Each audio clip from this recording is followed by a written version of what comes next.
Hey, here we are in the heart of Oak Cliff, Texas, getting it done like it is. All things sports, all things Texas, right here on the Lonestar Sports Show, brought to you by the Lonestar Sports Network. Today's show is brought to you by FastSmallSports.com and Fast Small Sports Technologies. They asked me to start including the backbone of what makes all the technology go at Fast Small Sports. And today we got a special guest host, just kind of hanging out, one of my golf buddies, basketball buddies, very experienced. I don't know where to start on the process, almost 30 years of coaching, and he technically retired from one job today, and he getting ready to start a new job that he didn't know anything about yet. It's sports talk show over there. Right now he's a guest host with us. Tom Inman, the first, won the first state championship in 2006, 5A UIL state championship at Plano, Texas, the first one for Plano ISD. Have they done it again? Plano West won. Plano West, 2013, right? 2013. Those are the two championships, right? Yeah, they're there. But yeah, we got there, and so obviously, he's a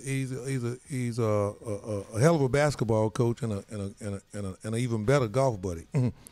And so it's good to have him here hanging out. You know when you brought the right guy to come hang out with you, because when guys start telling you this what you probably ought to do, and it sounds like a good idea to somebody that has no dog in the race, if you will, or no horse in the race, if you will, thinks it's a good idea. It's probably a good idea. When you look at it, it's a no-brainer, because Tom and I have been riding around on golf carts and municipal golf courses in the area for a number of years, having our own talk show right there on the links. Exactly. And I can shamelessly right now put in a plug for Troy Matthew. If you happen to be listening, we'll be calling Troy. Troy Matthews, that's right. You had Troy Matthews, in Granbury? I had the best AD in the history of sports in high school. I mean, I don't want to belittle football coaches, but a lot of ADs can be prickly because they're retired football and they have different agendas. Yeah, well, you just see it from a different perspective. Exactly. Yeah. And usually they categorize ADs as one of two things. They're either retired football coaches or they're bean counters, like an accountant. Corporate. Right, a corporate guy. Well, Troy's corporate, but very sports-oriented, so he's like the perfect bridge in the middle. Well, I think he has a certain sense of a sports entertainment perspective on things. Right. You know, the time that he spent working down at the Sugar Bowl, they're understanding what makes sports go. Exactly, the public relations aspect of it, exactly, the marketing side of it, knowing that sometimes you got to give to get, that sometimes you have to invest in the future. Yeah. And I used to love, like, you understand the value. Yeah, exactly, and that's why he would do things like try to make you have a better budget, try to make my job better. There was about 5-6 years ago, he changed our jobs and made us all associate athletic coordinators on campus, just as a way to raise our pay. He didn't have to do that, but he chose to do that because he gets the big picture, which is happy employees stay longer. And like he said, one day you're going to be going on, and now I can ask more of you, which he can because he paid me more. Right. And then the other thing is when I have to replace you, it's a better job. So he's got a good point on all three. Yeah. Great AD. I would love to work with him one day. I love sitting down talking to him. We spent about 2.5 hours in the office, and some of the things he's trying to do in DISD and resurrect the process. He has a lot of vision, and he works hard. Yeah. No, he's not lazy at all. I used to joke, and I said this shamelessly when I was plugging in for an assistant AD job. Oh, by the way, give me just a second. Paulie Miranda. Paulie jumped the gun just a little bit a while back when he put out a tweet where he told everyone in the world that I was going to work for Troy as the assistant AD. So Troy walks in the office one day, and all 5 people are sitting there, basically goes, "So which one of us is the one?" And Troy's like, "No, we're not going there." I said, No. They thought somebody was getting fired. I don't want to go through the grievance process. I said, No, not at all. That would be the last thing I want to do. But I used to always say, I'll be the early guy because I wake up at 4:30 in the morning and walk the dog and drink coffee, and I can leave at 3 in the afternoon and go hang around. So he comes in about 10 o'clock in the morning. But it's amazing. That guy will go out. He'll go to volleyball games. He'll go to soccer games. No, very visible. He people that work with him, they have to feel committed to the process because, you can't have your boss showing you up, and there's no doubt. But I just like his vision and his understanding of the big picture. And it's kind of interesting you put it the way you put it. He is different, at the college level or at the ISD level. Most ADs don't get it like him. Now it's starting to be he was really ahead of his time. Very much so. Because I think college ADs are on that piece where they're being more minded about marketing, about public relations, about brand, about how things come across. about understanding what I need to do to empower my coach to be successful. Well, and Troy looks for reasons to say yes. And that's what I told him. I said, the reason you're one of my favorite ADs is because you look for a reason to say yes instead of taking an excuse to say no. Right. And I'll be a little delicate here because I won't indict anyone on a name, but we won state in '06, and I went to my AD at that time. It doesn't matter who it is. And I told him that I've been invited down to the City of Lights tournament down in Palm Beach, down in Florida. City of Palms. City of Palms, I mean. And then we talked to the people at Iolani out there in Hawaii, right? We're talking about going to these tournaments. So I go in there, I'm all excited. He said, well, Coach, we can't go because we have a 50-mile travel rule. And I'm, but don't you understand these are free? Yeah. And we're giving these kids exposure, and you don't get that? Well, if I let you, I'll have to let everyone. I said, well, the next time somebody wins state, which hasn't happened a whole lot around here recently, yeah. The next time that happens, feel free to go ahead and reward them. So he's acted reactively instead of proactively. Troy's attitude would have been, okay, you go. Let me throw some extra money at you. And then if you don't like it, shut up and win state. I'll treat you the same way. Yeah, right. And he's always looked at everything as progression. That's the whole piece. But man, right here in the middle of this time of year, when you've been in sports for a long time because you feel the time and the season pretty much between your ears and your bones. I mean, certain times I have time to play golf. Right. Sometimes I don't. When baseball matters, baseball doesn't matter. Football matters, doesn't matter. Basketball matters, always matters, with me. And so it's just a rotation right now. So, you're sitting here, obviously NBA basketball has our full-blown attention, but, you look at this, and the way I can kind of tie this a little bit, Tom, all the years that I spent living in Houston and, everything they went through with the hurricane, you're sitting there wondering now, is this a situation where Houston is getting ready to have an opportunity to win 2 championships in 1 year after everything they've been through right there? Right, wouldn't that be something? It would have been something, yeah. right. My wife even actually said the other day, she says, Tom, I'm going for Houston because, of what happened down there in, what was the town where they had the shooting? They just had the shooting down on 45 South down there. Right, exactly. And right. so, yeah. Between that and being a Texas team, I'm pulling for them and everything. Yeah. And I said they're too flawed to win it. We'll talk about that later. But I appreciate the vibe. Yeah, I appreciate the vibe. That's a good way. And I spent a lot of time, and a lot of people I know that were extremely hurt. But then it always comes back around to the reality of it. But the reality of it is they still got a hell of a baseball team. Yeah, they're in good shape. They're sitting there. Just a little bit behind the Red Sox, I think maybe 2 or 3 games behind the Red Sox. And, baseball, right now they've played roughly 50 games. They haven't even made it to a full third of the way into their season. Well, that's one of the things I love about baseball, but I also detest about baseball because it's really hard to get too wrapped up in any one game when there's always 161 other games. Well, and so you tend to, it's probably not fair, but I think at times like you start saying the things like, I'm going to wait until it gets to the final 8 or 10 games. You see it a lot, NBA fans will do that. Yeah, we all can get caught up a little bit in that. Obviously, living the world I live in as a basketball scout is my day job. I'm always into college basketball. Right. I'm always into high school basketball. I'm always into junior college basketball. It's my job. No time off. Right, no time off. Baseball, I'm definitely guilty. Now, what I do is that I monitor the process. Now, that doesn't mean I spend 4 hours sitting down watching an extra inning game, every night. Right. But I monitor the process. I monitor a lot of sports, And with technology being where it is, I get a chance to do a lot of things in my own level of flexibility and, and when it works for me. But right now, looking great. The other thing, and we have a little slogan here, Coach. We say all things sports, all things Texas. That's what this show is all about. We think Texas is one of the greatest states, in the country to have 3 NBA teams, 2 NFL teams, 2 Major League Baseball teams, 23 Division I colleges. Yeah. There's a lot of sports going on. No, you're preaching to the converted on this one because I talked to my dad. I grew up in Chicago, and my dad gets into this little discussion about Chicago basketball versus Dallas, and I said, tap the brakes, Pop. It's not what you think it is. It's not the same. And there was a time he was right. No, he was right back in the 70s and 80s, but this ain't the 70s and 80s. My dad's still living back then. And what I told him was, I got a list somewhere on my computer of all the kids I coached against and played in the NBA. Yeah.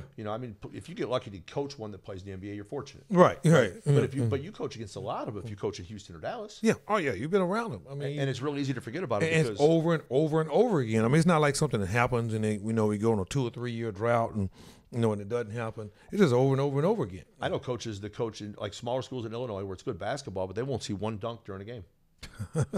Yeah, The dunk's a big deal. I mean, I'm so desensitized to dunks. I quit caring about that. Yeah, you don't even pay attention and never even 1989. look up. I can, doing what I do for a living, I can look down at whatever I'm looking down at and listen to the rhythm of what's going on and know he dunked the basketball from where I saw him take it off the floor and look down and start doing it. And I don't even have to look up to see what's going on. Right. But, that's the beauty of it. But right now, man, the Astros are laying right where they need to be. You got one of the best pitchers in baseball. So, I mean, you can't, you can't, they're right there in it, And, it's been the Oval, and you coming from Chicago and all the White Sox and, the whole thing that y'all do up there in Chicago, you get it. But the point is, the point is with where they are, people argue, is it pitching, is it hitting?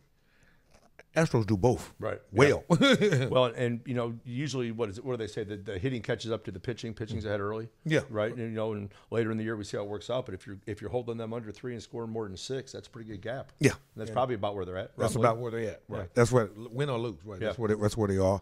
And right now, another one of the little registries, and it's just a little thing. You have to respect the Yankees organization. Yeah. So right now they're 2-3 with the Yankees and getting ready to go into another. They just started.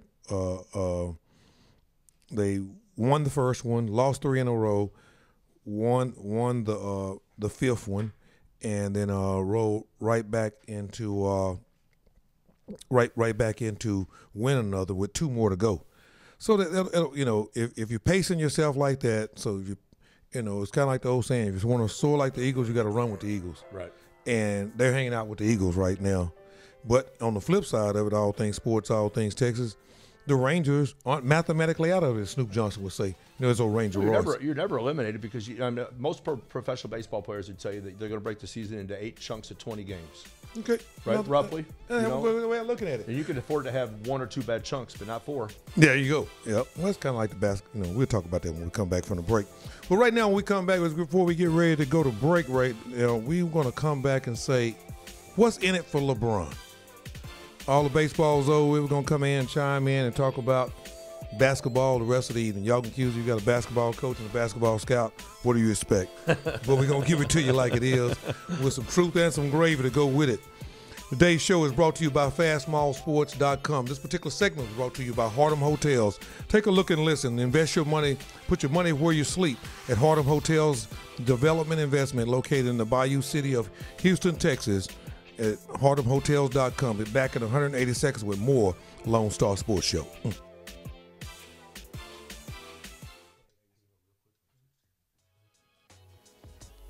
Harlem Hotels. Make money where you and millions of others spend money. Harlem Hotels Investment and Development Group's primary disciplines include hotel acquisitions, hotel development, hotel project management, as well as asset and partnership management. At Harlem Hotels, we invest in upscale focused service and extended stay hotel properties, mainly in Texas and other major urban markets. We are hotel owners, developers, investors, and asset managers persistent in our pursuit of successful ventures and passionate about our products. We provide nationally branded investment opportunities, including Hilton, Marriott, and Hyatt hotel franchises. Harlem Hotels strategically places the right product in the right location for the right customer. Get started with us today. Visit us online at www.harlemhotels.com. Harlem Hotels, put your money where you sleep.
for LeBron. We were talking. And it's one thing most time when you bring a co-host in, you kind of talk before the show. Tom and I haven't even talked before the show. We haven't had a chance to talk at all before the show. Quick hitters here and there. He's in the middle of retiring from Grand Prairie ISD as a high school coach, reorganizing his life and coming in here and giving us a little bit of his time to come hang out and do something that I do know he enjoys doing. And it's always been the case. But what is on the line for LeBron? How big a deal is it? Win, lose, draw. LeBron has always, to me, been this storyline. What's the word I'm looking for? Where he wants to navigate or manage the narrative about how things are going to come out and how things are going to look, and it's always to his benefit. Now, that's not a bad marketing deal, right. And he's obviously one of the most successful athletes monetarily. But you just wonder sometimes: is this dude trying to fix it so that his value is at a certain point? And I think he's a competitor, and I think he's a hell of a basketball player. Well, I want to preface what I'm about to say with I grew up in Chicago, Illinois. I'm 17 days younger than Michael Jordan. I watched every single solitary bit of it, and I don't even want to get into that Jordan versus LeBron because that's irrelevant. Yeah. Right. But the question is, if you really want to chase the GOAT, then the GOAT determines where you go play. Like I was listening to Chris Broussard today, who I thought made a really, really good point. The NBA guy who works for ESPN. I know Chris very well. Chris actually came and spoke at my church about 10 years ago. Well, he's a sharp guy. I love listening to him speak. And what he said was, he says where he chooses to go is it going to be an indictment against where he wants his legacy to go? Because what he said was, if you really want to play off the ball, which he says he wants to do a lot, but rarely will play off the ball, then go to Philadelphia and play with Embiid and Ben Simmons. Right. But one of the things, and again, I'm not bashing LeBron at all, the best basketball player on the planet. But one thing right now, for sure. Right. But what annoys me about him is that he's got this passive aggressive thing, like what you talk about, controlling the narrative. Jordan didn't care if you didn't like him. They just didn't care. Who cares? I don't care if you don't like me. I don't think you care if everyone likes you. Right. Yeah. But LeBron always wants everyone to like him, and I think it works against him sometimes because he peddles the narrative because he's thinking PR, he's thinking marketing, he's thinking Q rating, and he's got a tremendous Q rating. Don't get me wrong. Yeah. No, and he does. And that's the whole deal. Let me ask you something. That's a real interesting deal, and we're sitting here talking about what's on the line for LeBron. Obviously he's going to go down right now, almost if he quit right now. Probably as one of the 5 or 6 best players to ever play. Some people say he's the best. That's people that are caught up in the moment. You know how that goes. That's that 24-hour news cycle thing going on these days. Right. Yeah. And you're gonna get that. But when you look at you and I are the same age. FYI for everybody listening. So we saw the same thing. We've had the actually luxury of seeing the best of both worlds. And the worst. Right. And we've seen a lot of change take place. But when you look at what's the definition? Okay, we're not going to talk about it. What is the definition of being the best? Well, I think it's rings. So Jordan's the best. Yeah. And I always tell anyone who wants to get in the argument, not necessarily against LeBron, but against Jordan, against everybody, I say 6, 6, 6, no 7. They say, what do you mean? 6 finals, 6 MVPs, 6 rings, no game 7s. It never went to that point. He wouldn't let it happen. Yeah. Just wouldn't let it happen. And I think it always mattered more to win than to be liked and everything. And what's really funny is somehow people manage to forget about Kobe. Kobe's got a handful of rings. Kobe's got 5, and he don't even get to talk anymore. Right. We just forget about him. Yeah. Him and Shaq had a falling out, and he might have had 2 handfuls of rings if he would have shut up and handled it. Right. Yeah. There's no doubt about it. I totally agree. And I throw Kareem Abdul-Jabbar in there. Right. But because Kareem Abdul-Jabbar played in 1 movie, and Kobe's played in maybe 1, and LeBron's played in 4, and he's younger, and it's Instagram, and he's still playing. Snapchat. Right. Yeah. I had a really funny situation. I was watching Bill Belichick, right, one time at a press conference, and he gets up intentionally trying to be a grumpy ass old man, and he goes, "Yeah, I'm just getting sick and tired of that Snapgram instant chat crap that you guys on." And just like intentionally mangled all the stuff on purpose. Right. I don't care. I don't care about my Q rating. I don't care if you like me. Yeah. I think I always question his motives, because another good example is this. Dan Gilbert was wrong as you could possibly be with the stuff he said and did when LeBron left. No doubt about it. You can't excuse that behavior, okay? And he's been eating crow ever since. Yeah. And LeBron's come back and stuck it to him. It cost him, if I'm not mistaken, I think he lost $140 million the year that they won the championship because they're the luxury tax. That's right. And there are times that I think, like, I think that sometimes LeBron is as interested in sticking it in Dan Gilbert's ear as he is in making a player that's really going to help win a ring, because Tristan Thompson's not a $90 million player. He's 6'8". Yeah. He's not a rim protector. He's just the best rebounder you have on a bad rebounding team. There you go, bad rebounding team. You know, and then at the end of the day, J.R. Smith, they should cut him and do everyone a favor. At $7 million, so you stick yourself with all of that stuff, and then you gripe later about the roster. Well, you're the one that set the roster, and your motive might have been to stick it back to Dan Gilbert and like get revenge. Right, but you got to deal with it too. Ways. You can't have it both ways. You got both ways. You got to deal with it too. But Tom, you can't get around this one right quick. I need you to give me the answer on what is it that defines a guy's greatest of all time. Now you went halfway there. I thought you said championship. I would say I agree with you. The ability to make players around you better. Okay. Like when Jordan would say that he had the feed the animals mantra, which was I was going to give the ball to Bill Weddington, I was going to give the ball to Bill Cartwright early in the game. I know they stunk, and late in the game I was going to ice them out because I was going to take the game. How much better of a cast did Michael Jordan have, or how much better did he make his cast versus LeBron? Well, all right, I'm going to mock LeBron and every millennial who's watching the show, but never in a million years would Michael Jordan have called up on a conference call and got Isaiah and Larry Bird and Magic and said, guys, I'm having a lot of trouble winning. Do you think we could all just be a bunch of wimps and all come together and we'll make an AAU team? Yeah. And then we'll gang up on everyone, and then we'll have a fake ring that turns green in the shower. Okay, whatever. And that's the culture. Like you said, you're going to make millennials mad, but facts are facts. That's the culture that we're in. Now, where do you go from there? I still think Jordan had a part of it's cultural because Jordan knew that he could gripe about the roster, but Jerry Krause didn't give a damn about Michael Jordan's complaints about the roster. He told Michael Jordan, shut your butt up and go down and practice. Right, that's right. They would tell Jordan that, and he would listen to him. Right. But you're in a different era. But you're also in an era where the tails are wagging the dog. You know, like I'm not here to bash public education at all. I love little kids I work with. Yeah. But you spent 30 years in it. Yeah. I love it to death. But you know, the two kinds of parents that really hurt these kids. There's the helicopter parents, the ones that fly over the mess. Then I heard a new one. They call them the lawnmower parents, the ones who mow down all the obstacles in front of their kids, so they don't ever stop. You know what my saying is with that? Those are the parents that create the path for the kid and don't prepare the kid for the path. It's funny you use Sam McCoy, Colt's dad, does a thing called Coaching Greatness. It's a coaching seminar. Troy Matthews sent us all to that coaching seminar, right?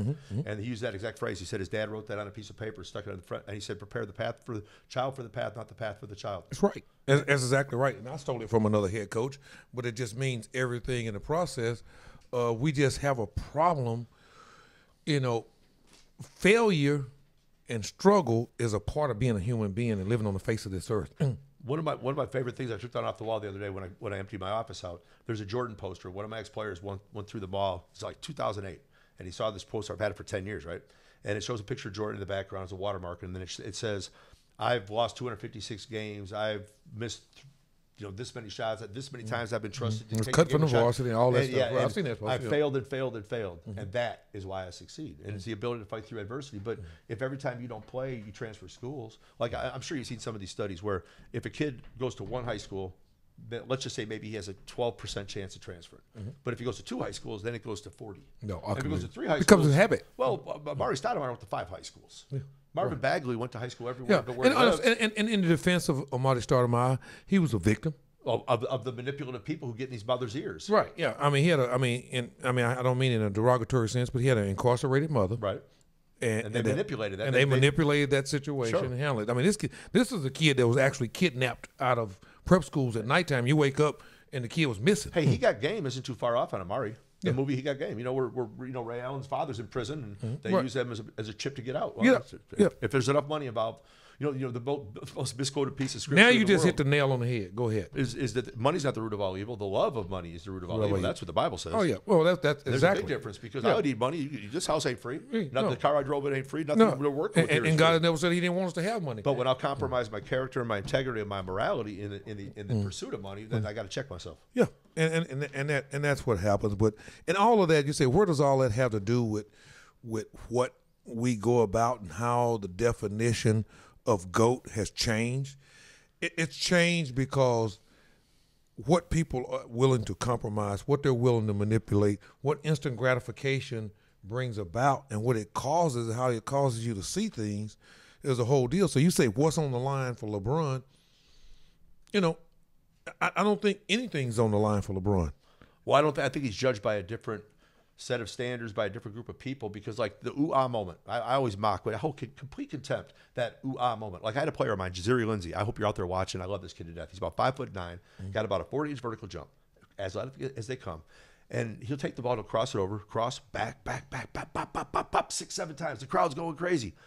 And I'm pissed off. Just what's the hell are you the doing? freaking point of doing this, man? Right. You go from right to go to left to get him off balance. You set him up left to go right, but that's all ooh-ah moment. Yeah. Ooh-ah.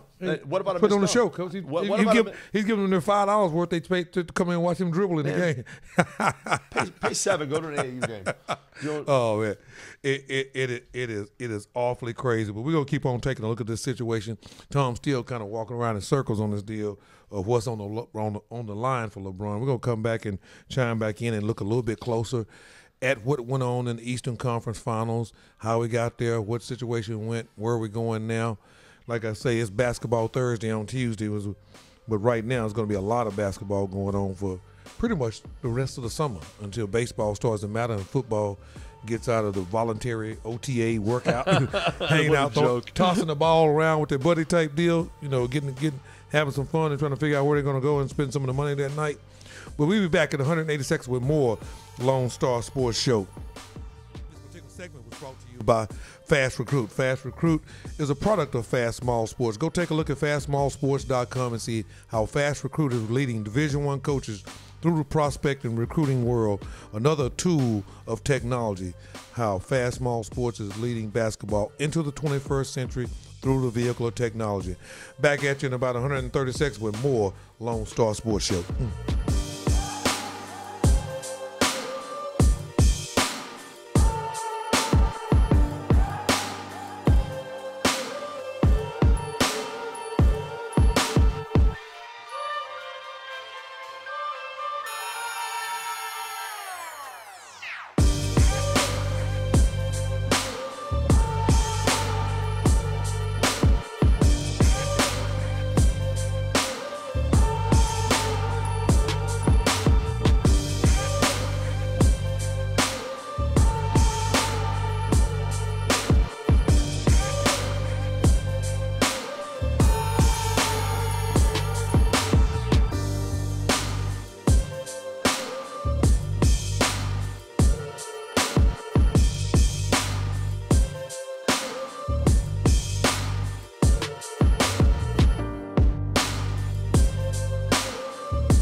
Back here, segment 3 of the Lone Star Sports Show, giving it to you like it is right here on the Lone Star Sports Network. Tom Inman, you wouldn't think we've been buddies for what, 4, 5, 6 years, and I still struggle. I always want to make your name some exotic overseas. I tell people it can't be any more simple. It can't be Inman. It's just Inman, but when you see it, you always want to kind of It's got to be more to it than that. No. I'm trying to make some more out of it. I told my mom, I said, between having a pretty bland last name and the fact that white people tend to name their kids all the boring names, Joe, Jim, Bob, Fred, all this garbage, I said, come on, man, can't you give me a little bit of something, a little bit of rhythm in this thing? It's a mess. Well, you made up for it in personality. I've been knowing him for a minute. This guy right here. Well, you see that picture on Twitter? You probably, I know you don't even look at Twitter. There's a picture out there floating around that we put out there on social media. I want to know was going on. Matter of fact, I know how to go pull it up myself. I'm gonna ask him what was going on in this situation. Was this good or bad? Because Tom you could have been giving the media the business, or either they were just interviewing you. But have you ever seen that picture before? Which one? I'll tell you. I'll show it to you in just a second while we line it all up. I'm gonna go out on a limb here and say it's probably something that makes me look like a marginal maniac.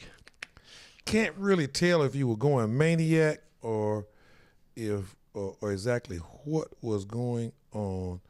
I thought it was a really, really, really interesting piece right here that pops up. This picture right here.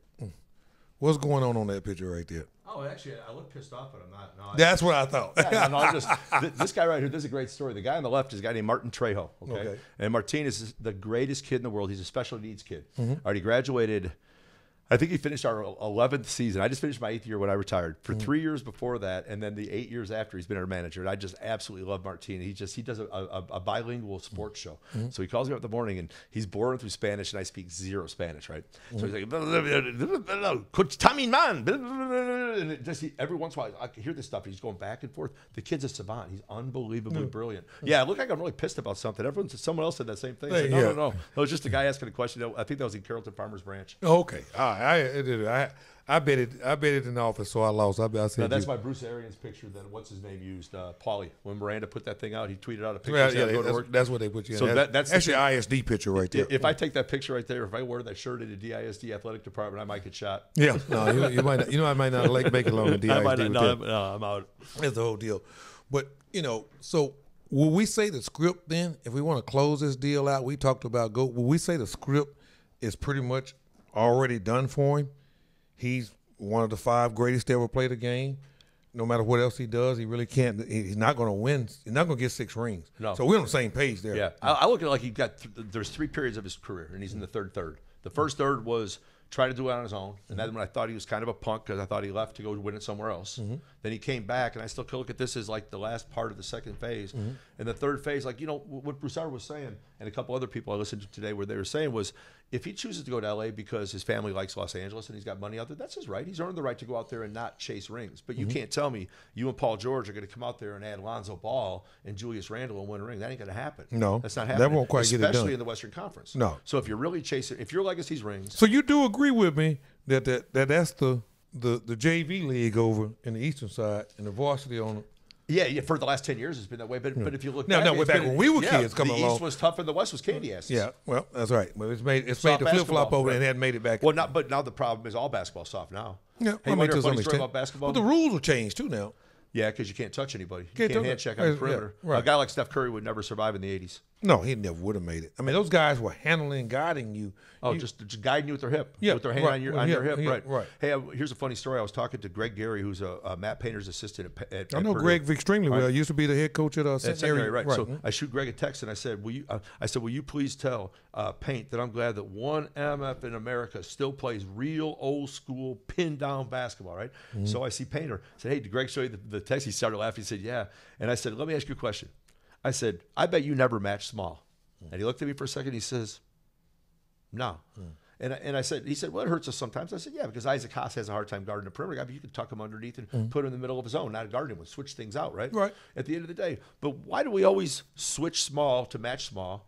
And why do we switch soft against our strength? Because like right now, you can make the argument if LeBron goes to Philadelphia, that could be like an old school team. Embiid's going to play strong. Mm-hmm. Ben Simmons already plays with tempo. Mm-hmm. Now he needs to pick up the tempo a little bit. He got to shoot a little better. He got to be more of a threat. Yeah, he's going to have to do that. But he'll do that. They said Jordan could shoot when he came out. Remember that? Jordan was he was more of a scorer. He was a very streaky shooter, but got a whole lot better.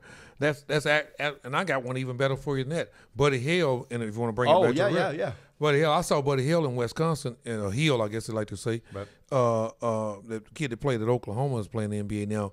I saw him in Wisconsin at a deal, And I mean, he couldn't even throw the ball in the same direction twice. Yeah, he's a Bahamian kid. I actually went down to the Bahamas. Larry Brown is an old fellow that's coaching with Chris Beard right now out in Texas Tech. I know Larry Brown very well. And Larry took me down there. Him and Tidwell were coaching. Tidwell, no, Larry Tidwell. Larry was a head coach at Westfield High School. Westfield High School. Right. Yeah, I know Larry extremely well. He loves to go overseas and just go hang out for a little while. Yeah, he did that. Then he just pops back in. You know? Yeah, it's kind of a cool. You know, in fact, I'll give him a shout out. He gave me a great piece of advice. We went to the state tournament. I was watching the state semifinals, and we had beaten Berkeley. He was actually pretty good right about that same time. Yeah, he was really good. He left to take He left to go somewhere. He was always kind of a gypsy. Right. He went to Florida, had a really good deal in Florida, made some money. So what happens is we beat Berkner, and then I was watching Kingwood, whoever they played, and Nick Wise looked like crap.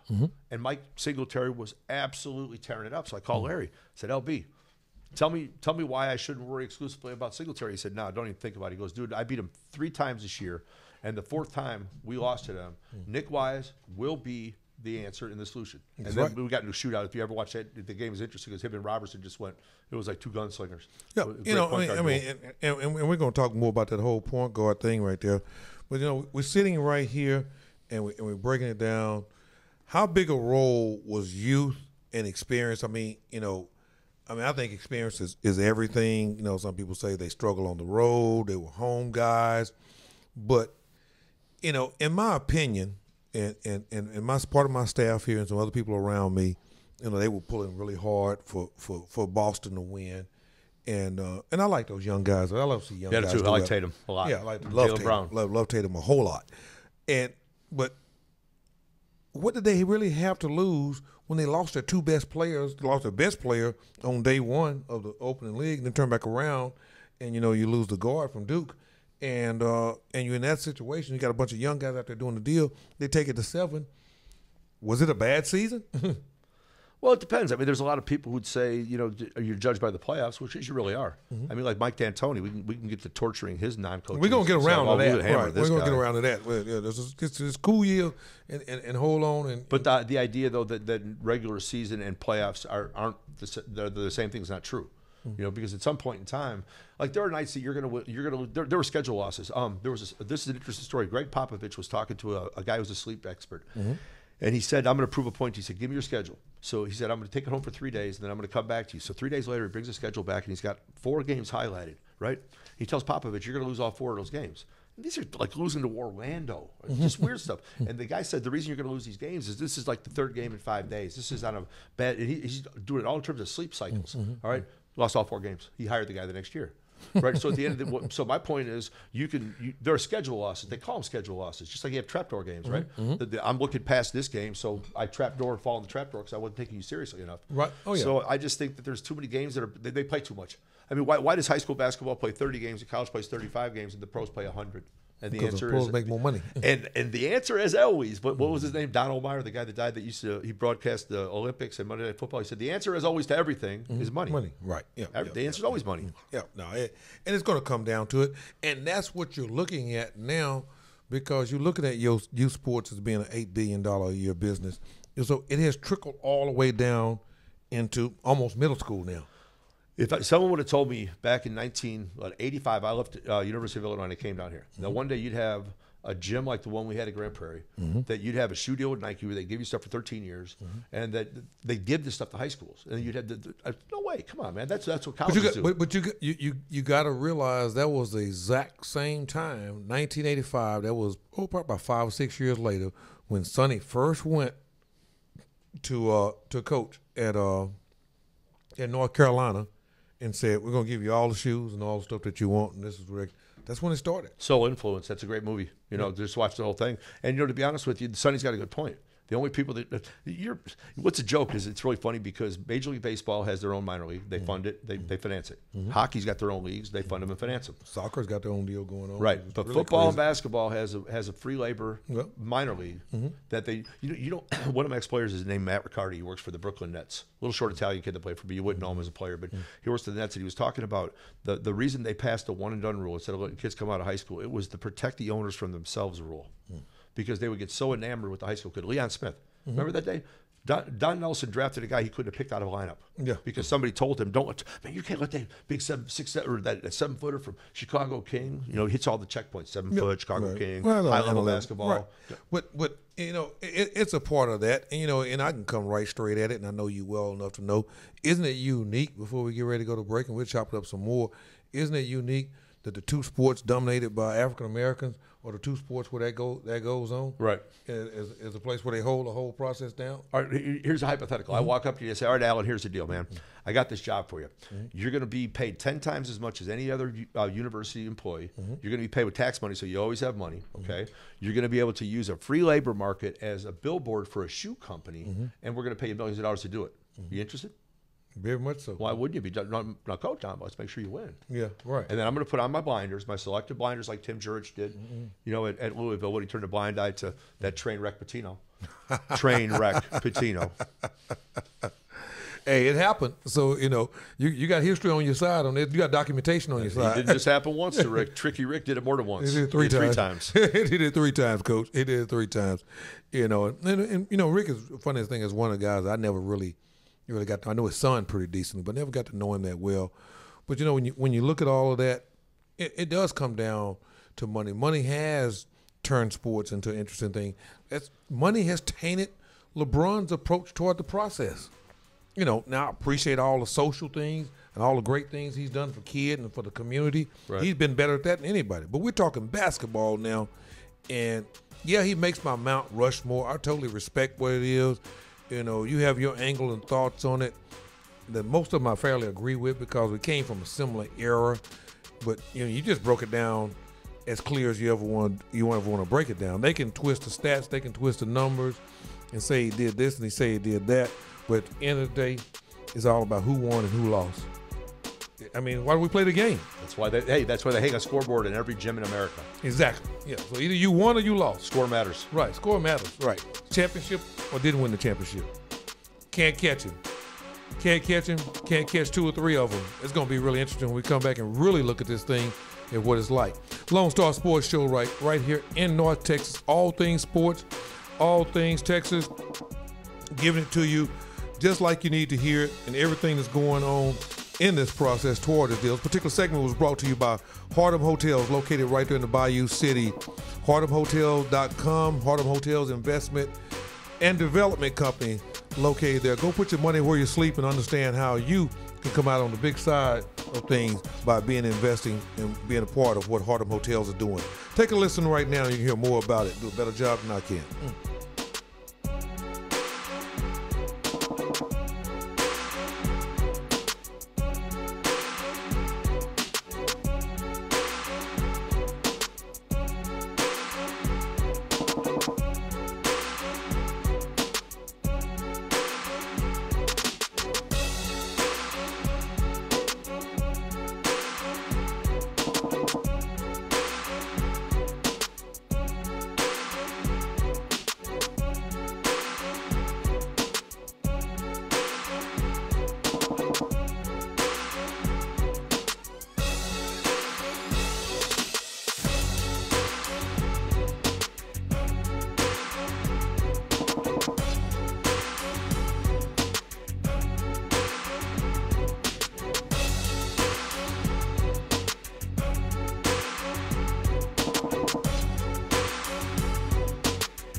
Yeah, here we are back here Locked in at the Lone Star Sports Show, brought to you by FastSmallSports.com. The particular segment was brought to you by Harlem Hotels.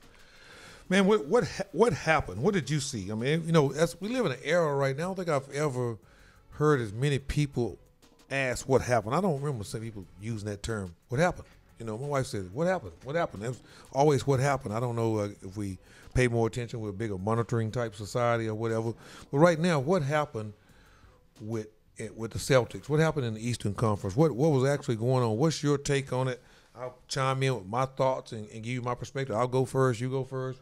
However you want to look at it. I just always feel like I agree with Mike Wilbon a lot. Wilbon and I are the same age. He's from Chicago, and he's always talking about how experience matters in the NBA.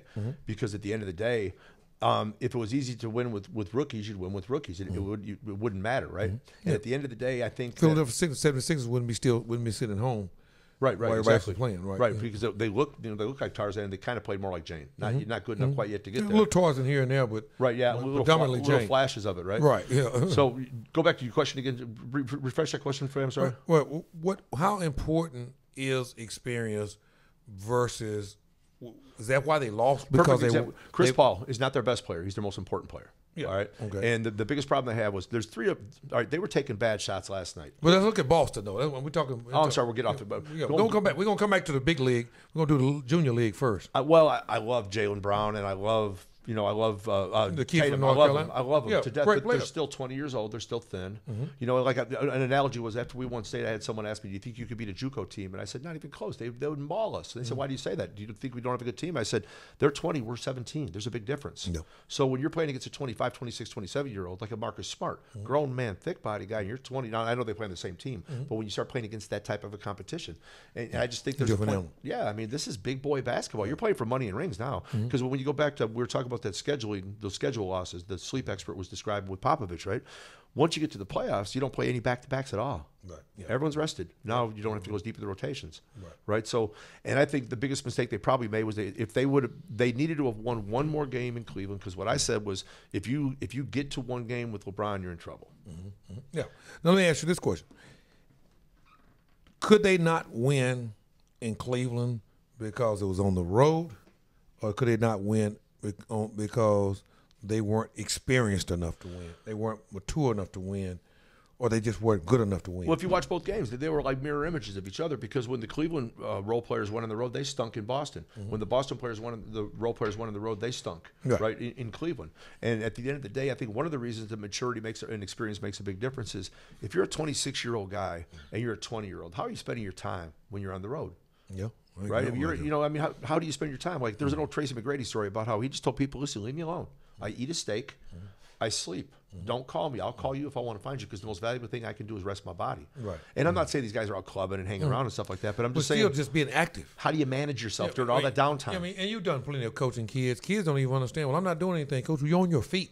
Get off your feet. Right. Yeah. I mean, LeBron spends, I hear the rumor of $2 million a year on rebuilding his body back, because rest is just as important as your performance, because your performance is linked to your rest. Well, you can't, no matter how much you want to, how you want to perform, your body's only going to respond. Fatigue is undefeated. Oh, yeah. Father time and fatigue is undefeated. Right. I will agree with you completely. No matter, I mean, you've run guys in practice and stuff, when they get a certain point, no matter. It's a wrap. Forget it. Yeah. Well, and that's why if you can ever play that style of basketball where you're up and down, you're in primo condition and everything, you can really punish people that way. But that has its. And we're going to get around a little bit of that to happen last night. It's holes because that style of play doesn't usually hold up under pressure late in the season. No. So going back to knowing how to interject it also works, knowing when you get into people's legs. Let's do a what if. Let's say Kyrie comes back and we can keep him from beating the air out of the ball, which he's a little dribble heavy, but he's still a good team player. And let's say you put Gordon Hayward out there. Okay, now you're bringing Jaylen Brown, you're bringing Tatum off the bench for flashes of 4 and 5 minutes, and they're going against subs, and that has more impact because I think those starters might have a little more balance. I love Tatum's ability just to go take the ball and score. Yeah, right. Now, it's there. So let me ask you, you feel like over in the Eastern Conference, they get everything they have healthy, they hold it together just like it is, they're right back up in the middle of the mix next year? Yeah, I think so. Yeah. And, and you can make the argument, I mean, I'm sure that somebody's going to go completely back crap crazy over this, but you can make the argument that it might not be a terrible move to go ahead and package up Kyrie, not just because you did good without him, but he is coming off an injury and he is not young anymore. And how did Danny Ainge? Remember when Danny Ainge pilfered Brooklyn on the Kevin Garnett Paul Pierce trade? That's all those pieces. Right. Yeah. That's why. I mean, he's killing people. Right. So you can make the argument you might want to keep them both, but yet how are you going to be worse with those two? Yeah. And does an older guard come in? Now can you move Marcus Smart from that need to take some of the bad shots he takes, or he'll get better at shooting, and now can he be that 6-man tough guy role, come in and do what he's really good at? Yeah, well, see, that's versus feeling like he's got to score. Well, that's what I was going to make the argument was when you take Gordon Hayward and you take Kyrie out and you bring Tatum up and you bring Jaylen Brown up. Now they're 4 and 5, the 4th and 5th starters, and now the 6 and 7 who used to be 8 and 9 are having to take everyone takes a new role as you move up the flow chart. Yeah, and you start trying to embrace roles that you're not prepared to necessarily embrace. Exactly. Now, that's what I saw. That was one of the biggest things. I thought the road stuff. I mean, it is what it is. You know, on the road. I mean, you played. Home and away, your whole coaching career. That's the way it goes. Right. Yeah. A little neutral site here and there, but mostly home and away. And so that is what it is. But what I saw is the fact that you had some players. The loss of those players obviously hurt them. Right. But you brought up a good point in the way I saw it, and I saw it more in Marcus Smart, who was a kid I love. Right. Who's a big part of winning. Is that what I saw with him is that he were asking him to do something that he hasn't proven and never has been really good at. Doesn't mean he's not a good player. Right, he's a very good player, and I'm not trying to imply that he's selfish because he's actually one of the most selfless players I've seen all the time. Right. But you got to remember one thing: he's a restricted free agent. Yep. And last night when they lost, he told people, "I ain't no $12 to $14 million player." Right. Yeah. So maybe he was auditioning for the free agent contract just a little more than maybe he needed to be. Because I might make the deal if I'm Danny Ainge. Hey, I'll give you your $15 million, no argument. Mm-hmm. But I don't need you to I need you to buy this role, Tony Allen role. Yeah. More of a Tony Allen exactly. role. That's a good Chicago That's kid. a good comp. It's a good comp right there, I think. Right. Just be that lockdown defender. Yeah. Don't feel like you got to shoot threes. You got your money. Right. You're safe. We got you forever. And, You're a Celtic for life. And you have a ton of value. Oh, dude, you can't teach that toughness level. I know Marcus Smart, Todd Westbrook's his brother, Baron Brown. Oh, by the way, I wanted to take a minute and say congratulations to Baron Brown. He was my assistant coach that got my job at Grand Prairie. Oh, did he really? I didn't and even he grew up in Lancaster with right. Thomas Hill and the Westbrook boys because it's really funny. I'm going to take a shot at Marcus because you guys got caught cheating. And the only reason you got away with this is because you had really, really expensive lawyers. But Marcus Smart grew up in Lancaster. Yeah, he didn't grow up in Flower Mound. No, we know that. Let's move on past that one. Neither did Bracey Wright. I mean, I can go down the list. Right? Exactly. But anyway, I just happen to know, I knew of Marcus a long time ago because Barron was always involved with the Westbrook boys. And so anyway, and Michael Smart, who's Marcus's brother, brother also. So anyway, I love the way he plays. Don't get me wrong. He has tremendous value. I mean, he's an enforcer. Right. There was a great situation. Somebody took a cheap shot. Horford got pushed in the back by a guy on a lob dunk. There was a lob dunk. Was that Horford and he turned around? Horford got That was J.R. Smith. J.R. Smith, that punk. I hammer him. He's a big wolf. I could tell you a story about a Fundy Gym down in Houston. But what I love, he just about got run out of town. I just love the way that Marcus reacted. And his reaction was like, "I'm not here to fight you, but I'm here to stand up for my teamate." I'm not here to let you know. You took a shot at one of my guys, and I'm not tolerating that. We're not going for the BS. No, we ain't going with that. We ain't going out like that. No, I'm not going. I'd rather die on my feet than live on my knees. This ain't going to happen. Right, exactly. There you go. Yeah. I don't know if that was appropriate. I apologize if it wasn't. No, we good because I told you the rules. No F-bombs. No F-bombs. That's the only thing we don't do. We keep it real like it is. All things sports, all things Texas, giving it to you like it is. I think we agree there that they bounce back, and they're right there in the middle of it. I think, that you got Philly's going to be sitting there. Everybody thinks it's a foregone conclusion that LeBron's out.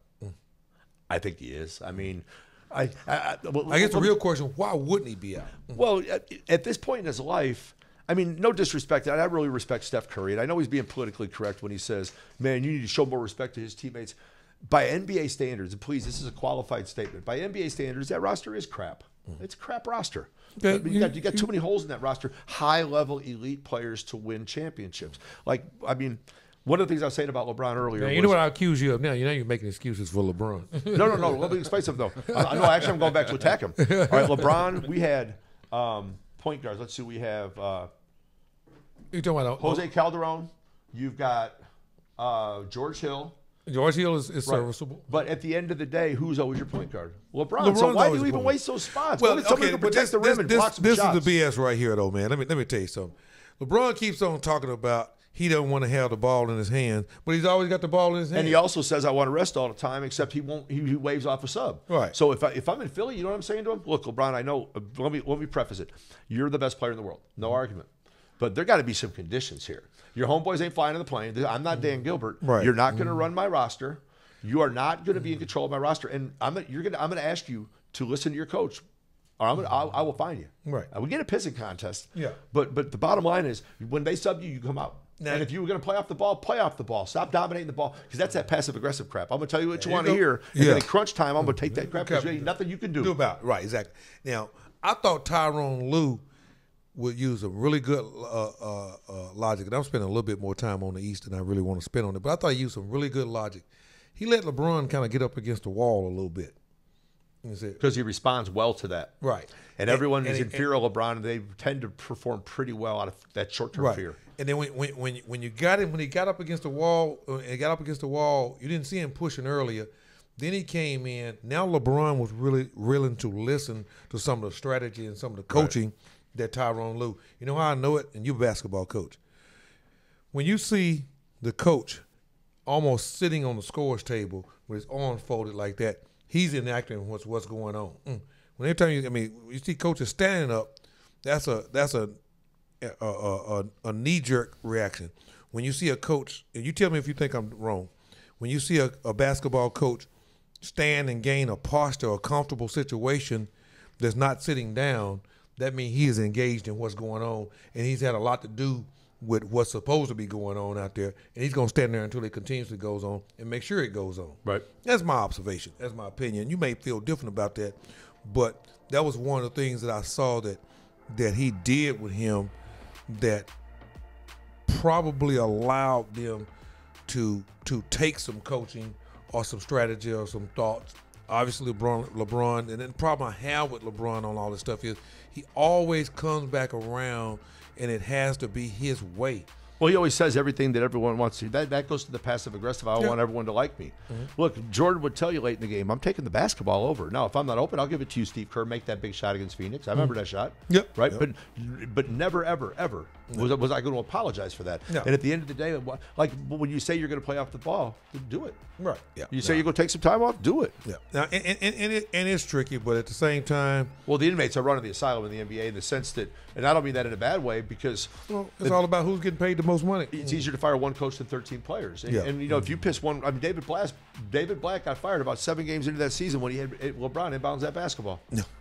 Remember that? No, that's exactly right. He had him, and he basically waved him off. Yeah. And then he embarrassed him in the press conference afterwards and said, after I told him what he needed to do, I was like, that dude's gone in a week. Yeah, no. And I'm not saying he's a coach killer, but at the end of the day, he doesn't let people coach him. Right. Well, I mean, you're going to have to understand how you're going to manage and get around some of that crazy stuff that he has going on. Well, that's a circus that you're dealing with every day. Every day, right. And every that's day. That's the managing and the getting around. Right. Lone Star Sports Show right here on the Lone Star Sports Network. Tom Inman, Alan Branch, Lady Life, Under Your Money, giving it to you right here out of Oak Cliff, Texas. All things sports, all things Texas. Today's show is brought to you by FastSmallSports.com. This particular segment was brought to you by the Lone Star Top 100 Camp that'll be going on, NCAA certified event going on right there at the new center that's built right there on the airport grounds in DFW, and drawing a blank, can't even call the name of the facility. Drive Nation. Yeah. Drive Nation. Drive Nation is the new facility. Beautiful facility right there. It's gorgeous. It'll be going on right there through July the 11th through the 12th, where we expect plenty of college coaches and have a track record of doing really well. Back in 180 seconds with more Lone Star Sports Show. Tom Inman and Alan Branch.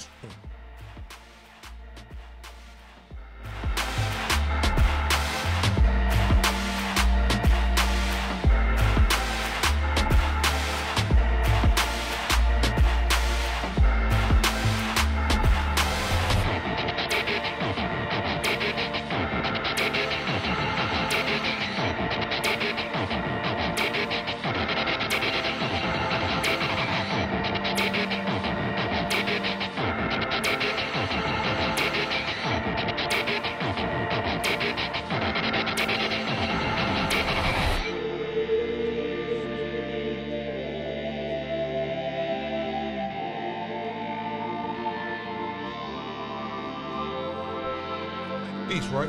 His brother was a Plano East, and then Abdullah was a Plano with me. Okay, we're playing with you. Okay, that's what it meant. Yeah. Right back here at the Lone Star Sports Show, Alan Branch, Tom Inman, giving it to you like it is. All things sports, all things Texas, right in the middle of it. We're gonna move out to B League and I know what that means. Go to the Western Conference. We're going to the Western Conference. Yeah, we're going over to the varsity now. It's 7:30 p.m. It's varsity time. Yeah, it's varsity time. We're moving on down to it. Once you get to prime time, you can't spend no more time talking about the B League. LeBron, we'll see you on Thursday night, and good luck and God bless. And you have made my top 5 players, and I'll let you know on this. There's nothing you can do that's humanly possible with the amount of time he has to become the best player. I'm not even going to put him on my top 5, not because I'm a hater, but forever's a long time. Yeah. And we're forgetting about just eons of players like they never happened. Yeah. All right, Bill Russell won all those rings in a small league, but he won. Mm-hmm. Yep. I mean, you're leaving too many people out of the mix. There's just too many players. Well, Kareem Abdul-Jabbar. And I like to come to the modern side of things, and let's come from 1980 and come on in. Yeah, I agree. Yeah, top 5 then probably. Yeah, right. Yeah, he's top 5. Different league. Yeah, different time. You can give him there. I'm not going to put him. I'm not going to wear him out with the Bill Russells and Wilt Chamberlains. And different era, different game. Different era, different game, different time. Right. I'll do that, but he doesn't get away with these guys that produced. It's like you say, these guys from the 80s to the 90s produced what they produced in a physical league doing what they were doing, and now these guys can't even be touched, and they can't surpass. Steph Curry would be dead in the NBA in the 90s. I don't care. I'm not down on Steph Curry, but you can't breathe on him now. And I mean, I used to watch Jordan get knocked down, and they would say, "Get your little punk ass up, make some free throws." Right? Yeah. That gets you suspended. That's a flagrant 2. Flagrant 2. Right. Yeah. So I mean, it's a different animal. So you can't. They always want to talk about it's a different game. You're damn right, it's a different game because those guys played in a more physical time, and he still produced the stats and did what he did and got the championships and won. Do you remember the hard fouls that Rick Mahorn and Lambeer and those guys put on with Jordan Detroit, when they were trying to come fight through with that whole mess? It was a killer. But you can't breathe on LeBron, but he can wipe you out with his arm, and he can bury his big, thick football shoulder into your chest, and go there and run over people. Right, run them over and dare them. Yeah, that's the whole deal. He goes shoot free throws. That's the whole piece. But okay, we got a chance to look at something last night that made a lot of basketball decent IQs cringe. Oh, you're being nice. Cringe. Woo. Glad we got limits. And if you never thought a point guard, I don't even know where I want to start on this, but I'm gonna start where I believe and where I live. If you thought Chris Paul wasn't important, if you think point guards aren't important to the process, and you saw that last night, and you still don't understand the value of a point guard, you don't get it. Right. And you know what? You probably never will get it if you don't understand that. You totally been go down.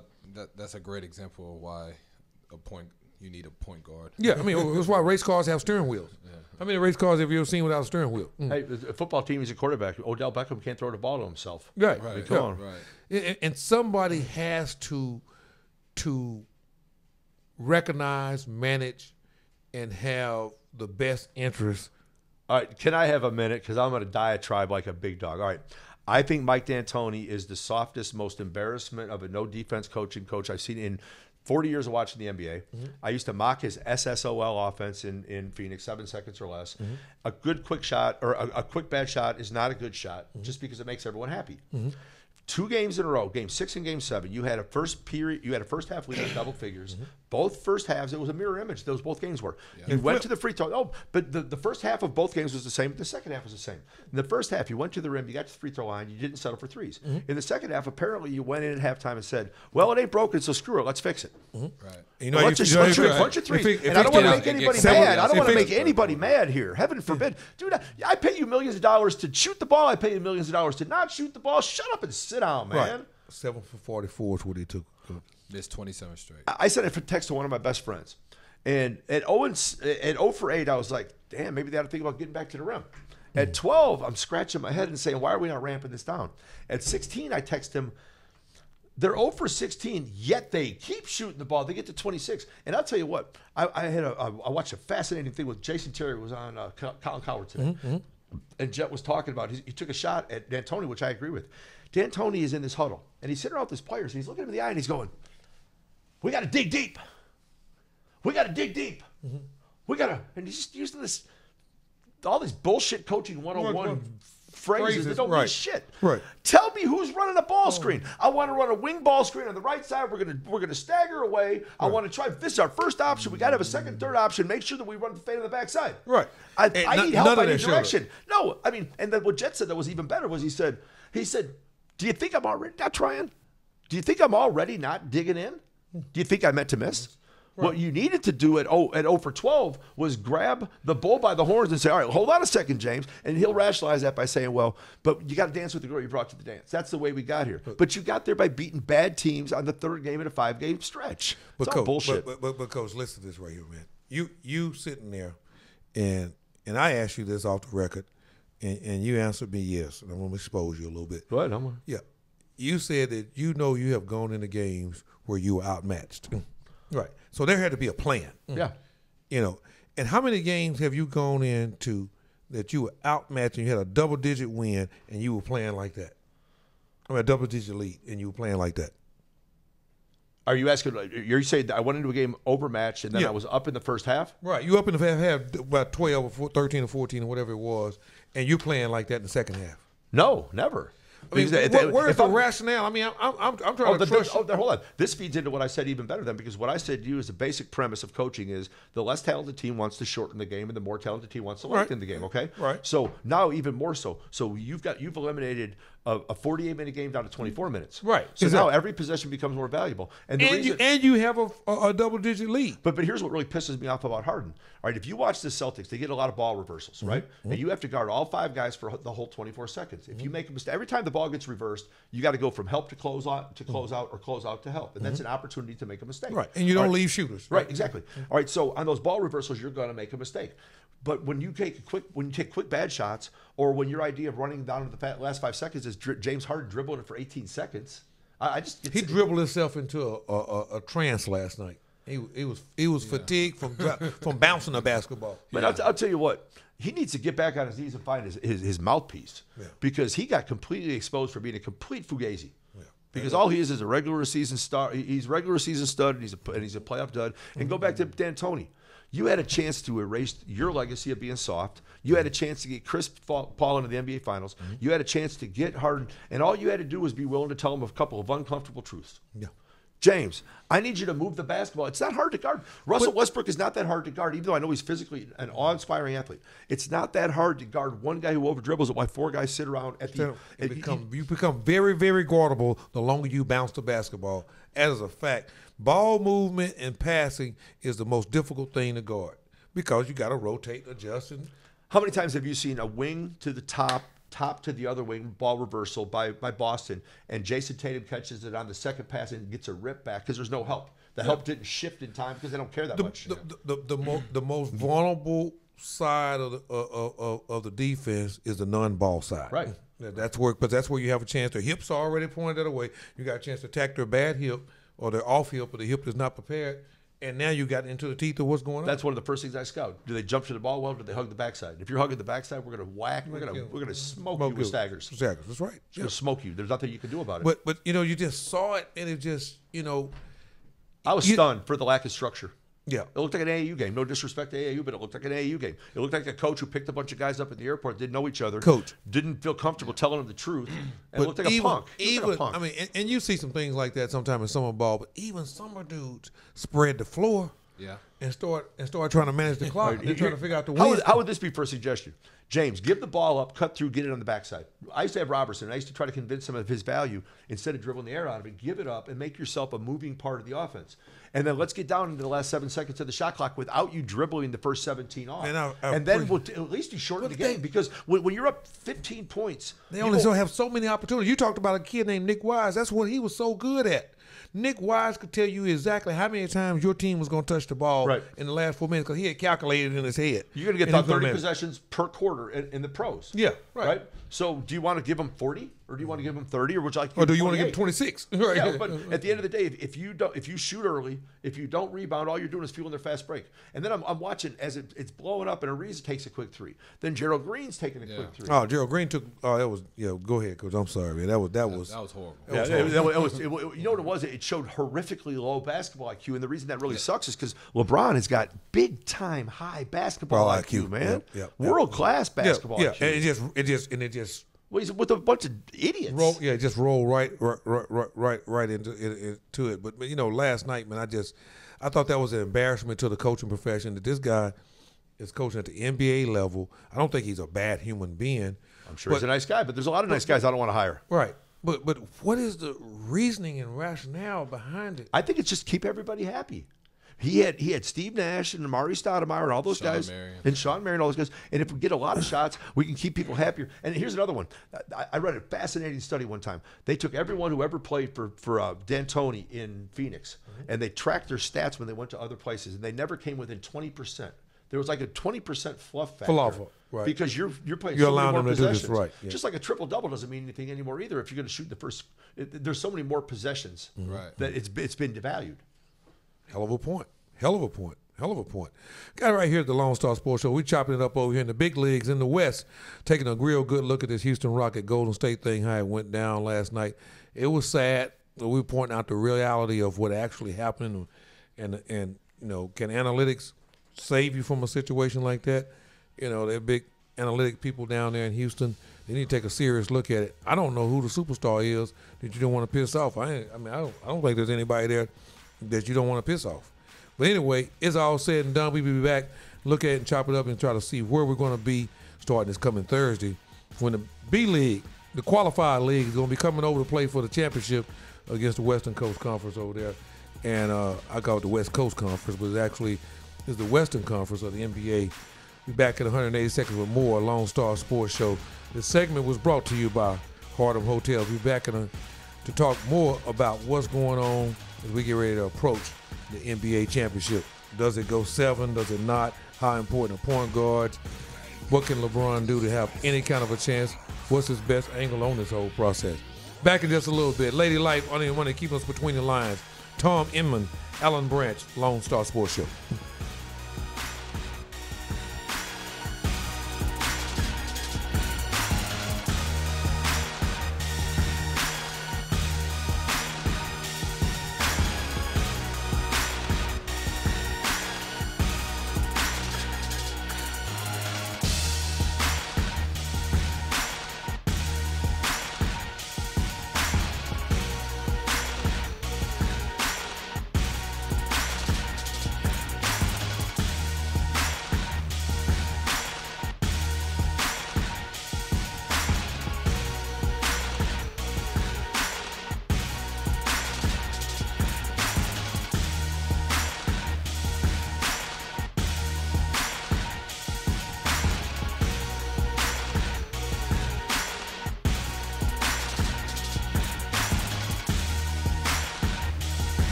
back in there. No, you think you know somebody and you get a chance to know them just a little bit better, learn some things at the break. Lone Star Sports Show back here in segment six, giving it to you like it is. The Lone Star Sports Show in Oak Cliff, Texas. Got some real information. South Oak Cliff, Golden Bear. That was our rivalry, boy. I had some big monsters back. Because you were there when belt sock thing was still a big deal. It was a real big deal. Yeah, right, yeah. I was there when Alfredo Porter, Joe Davis, Vernon Jenkins, who passed away a while back, were all there, and we went to the basketball coach there then was Ron Powell. Okay. Yeah, they hired him. There was I don't know if you remember, they had a hostile court order, and they had to hire people. I think it was called the Singleton ratios, where white schools had to hire black had to hire white. See, I had gone to college. I wasn't even around. It was a mess. Yeah. Well, anyway, they hired him on a hostile court order. So I figured, well, you can force the law to give him a job, but you don't have to help him. So I offered to volunteer with him basically for the first year and then did my student teaching. So at that time was Ewell Henson was gone. I guess he retired. Would have been a basketball coach there that won 2 state championships. And Boston Grant was still a track coach at that time? No, he left already too. He had left already too. Right. Boy, that was a change of the guard. Yeah. So Waylon Wallace was probably an assistant principal or something. Yeah, sure right. was. Yep. And Dr. Todd, I think, left a couple years after we left. Because Dr. Todd and I, our son and I, we grew up together. He used to throw newspapers. We lived right there in the same neighborhood together. Yeah, that's really interesting. Chris Dyer had left soccer, hadn't gotten soccer. No, he was over at Kimball with Jimmy Tubbs. Was he still at T.W. Brown volunteering over there? I'm not sure how. I know he was volunteering for a while. Then he worked over at Kimball with Jimmy, and then when Powell left to go, I can't remember. I think Powell went to Texas Tech, and then Chris came in after that. So that was a crazy. different thing. I feel really, really out of the loop on that deal because I don't even know who the Powell guy is. Yeah, he's an old white guy that used to be at North Mesquite, coached on a college level. Like I said, it was just one of those things where it's kind of an opportunity because I didn't figure they were going to do a lot to help him. Probably, I had to hire you, but I don't have to help you when you get here. So, exactly. Probably right. need a little help. Yeah, you're on your own. Swim fast. Swim fast. No, that's interesting. That's a little era. That was like 86, 87, 88. 88, 89. In fact, what's interesting was that was the first year they allowed AAU basketball, and we had Thomas Hill, we had Baron Brown from Lancaster, we had Ike Moe and Headache from Spruce, had a whole bunch of DISD kids that all went out together those very first years. And what's really weird about the whole thing was when I got done at SOC, basically Ron said, I got you an interview at Plano. Because he knew Stan Hicks up at Plano, the old head coach, before I got the head coaching job at Plano. And damn, by the time I got to Plano, I thought I was in Oklahoma. I was so damn far away, right? So I went up there and I was done for like 19 years. And then I ended up getting fired after winning state 18 months later. That's a hell of a story.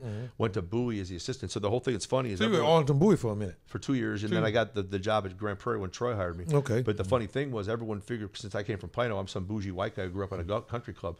My dad's a high school teacher. My mom's a nurse. We lived in a crappy house in a crappy neighborhood in Ottawa, Illinois. And it's just kind of ironic because it came like full circle. I started at SOC, which is kind of how I grew up. Then I went to Plano or something crazy. And then came all the way back around right where I belong in the first place. Yeah. My house in Arlington is just like my house I grew up at home. There you go. As real talk right there. Well, man, we're gonna get back on D'Antoni's ass about about how all that looked. You say he doesn't want to. Who is there to offend? Eric Gordon, is gonna do what you tell him to do. Right. PJ Tucker's going to do what you tell him to do. Ariza's going to do what you tell him to do. What's the big kid, the rim protector? Capella's going to do what you tell him to do. See, but the problem, I think he's holding him hostage. Because, especially with Chris Paul out, what are you going to do? You gonna bench me, coach? Well, maybe I should have, but if you were going to try to establish that relationship with him, you should have done that at the 5th game, somewhere along the line. So he'd accept that coaching, and one day he'd accept the fact that, hey, look, I can't just come down and do whatever the hell I want to do. We're still playing to win. Right. Like he had 32 points last night. I think I'm looking at your stats. Yeah. On 29 shots. Yeah. Right. Holy lack of offensive efficiency, Batman. Are you kidding me? Give me a break, man. It was really crazy. No, he shot 29% last night. And let's talk about this. First of all, I was watching Barkley. I'm sorry. He actually ended up shooting 41%, which is a lot better than I thought he shot it. It was the problem is that he shot 15% from the three. Yeah, 2 for 13. It's a 2 for 13 there that made it all look crazy. Here's something I tend to oversimplify the game of basketball because I think we tend to overcomplicate it. Like we think that we're some sort of magician or something, right? If you took those 1 for 30 in the second half, if I could have just convinced, if Mike D'Antoni would have grown a set and convinced these guys to give up 15 of those shots, what would have happened with those 15 possessions? It had to be better than what you got. Oh yeah. Right. You had to get something, Well, but and- you'll never know that because you punked out. And maybe he just really believes that flawed system works. But we were talking on the break about I love football, and I don't believe in West Coast football. I don't believe in run and shoot football. At the end of the day, you've got to be able to control clock, and you can't do that if you can't run. Well, I mean, and I'm gonna step in as a football guy. Run and shoot football and West Coast football are two different animals. Okay, well, just the idea though that we're gonna The run and shoot, you're totally right down the line. Right. On the West Coast, it's better balance. It has a better balance and it has a better management.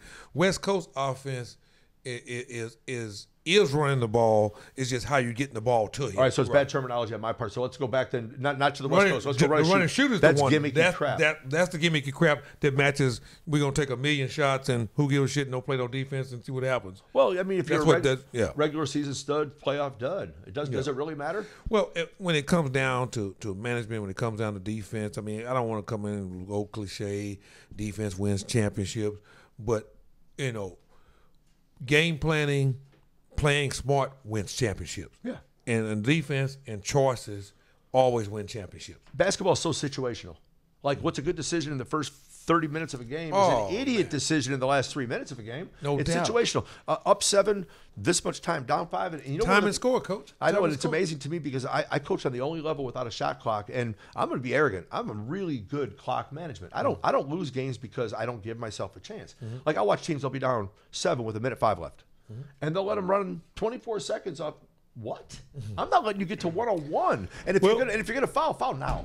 Don't foul in 11 seconds. That's just 2 positions you wasted. One of my buddies, that's a pretty good basketball coach, told me, he said, "Man, I always pay attention to the kids when I'm looking and evaluating and trying to figure it out. I always pay attention to kids that look up and see what's going on with the clock.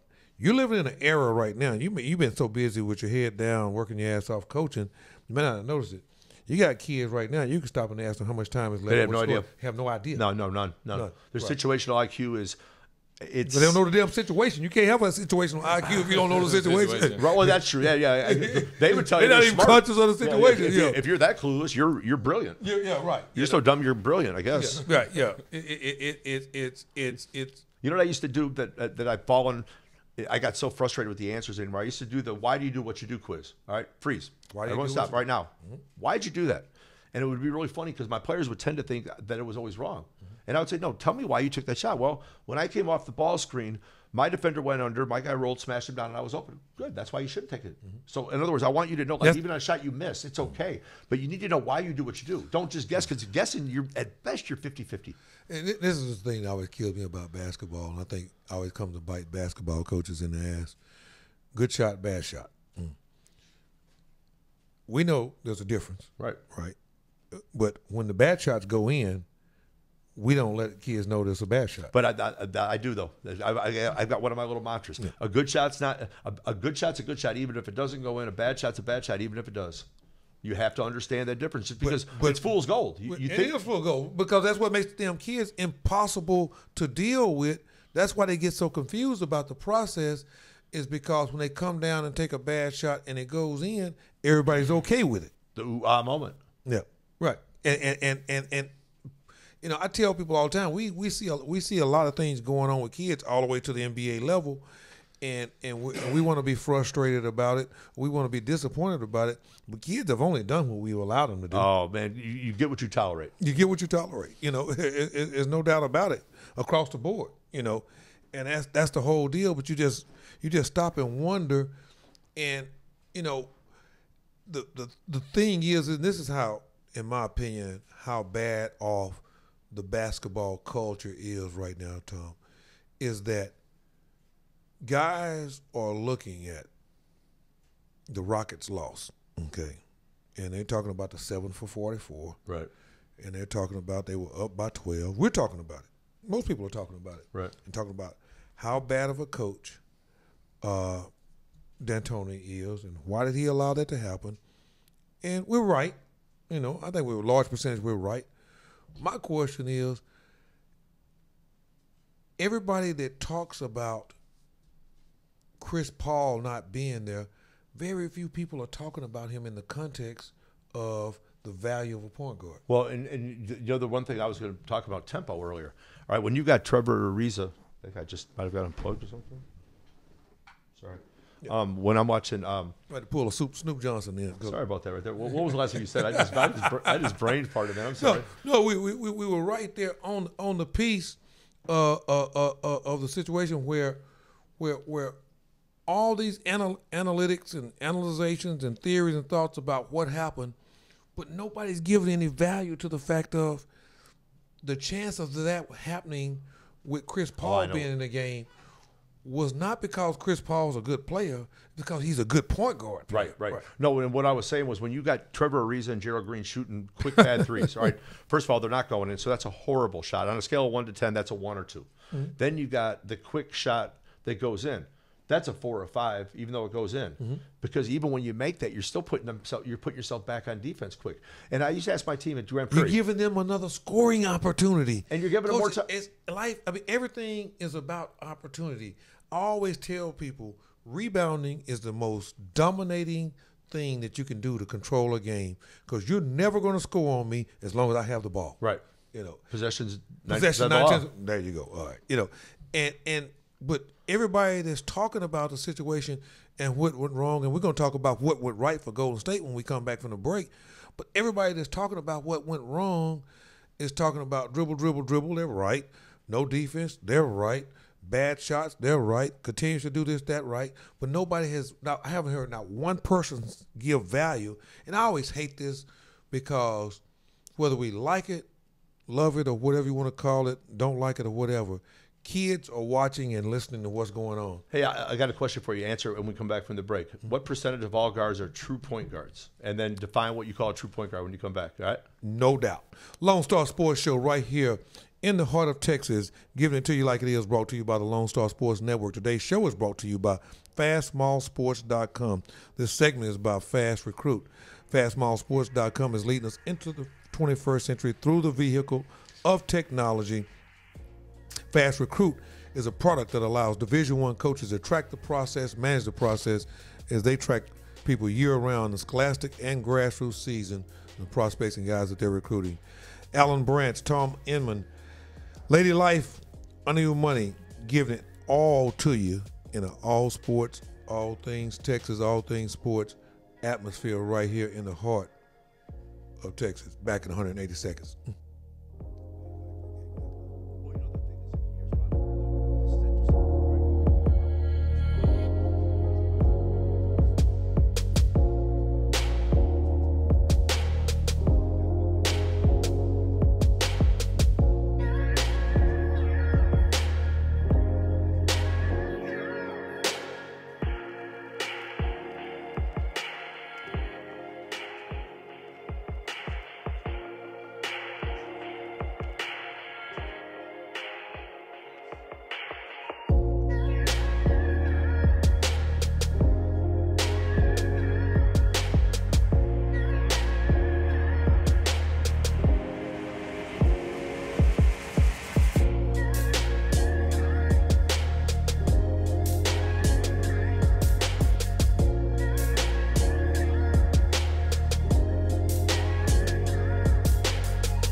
Hey, here we are back.